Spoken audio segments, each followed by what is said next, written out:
I experienced tremendous abuse as a child, and it's led to me being a doormat for abuse. I seek out people who reject me and reject people who seek me out. How do I break this cycle? Wow, well, that's a really, really hard question. And the reason that it's hard, apart from the fact that your situation is very complex, is that the devil's always in the details. What I would recommend, though, is that if you want to break that cycle, the first thing you need to do is to figure out what it is that you want. You need to understand where it is that you want to go in your life, and you need to understand what people would look like if they were the kind of people that you could surround yourself with to facilitate that goal. And so I would again recommend that you do the future authoring program so that you can get your goals in order. And then you need to start thinking through how it is that you would like to be treated and what your strategies would be, even in principle, if you find yourself not being treated that way. And then you have to start practicing that at the level of micro routine.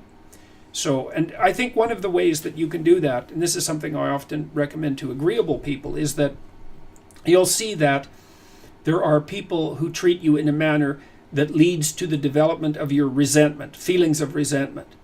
And now, there's roughly two reasons why you might feel resentful. And one is that you're just whiny and someone is calling you on your misbehavior, or you're failing because you should be failing and you're not, your character isn't well developed enough to merely adjust to the error and to fix yourself up.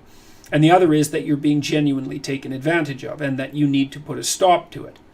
And the only way that you can really figure that out is by thinking it through, or writing it down, or perhaps by talking to someone that cares for you in a positive way.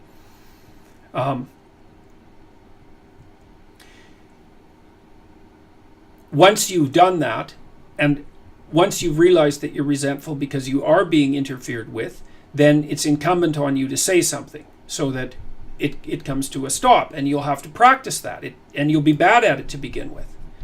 You know, it might be that you interact with someone and you don't realize until hours later that you don't like the interaction and that you had something to say.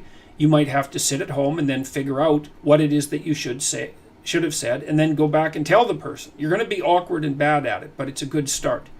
And maybe you need to write out why it is that you shouldn't be allowing people to mistreat you, so that you replace your habitual proclivity that was maybe instilled in you when you were a child with a thought through and mature philosophy of interpersonal relationship. That's a reasonable start.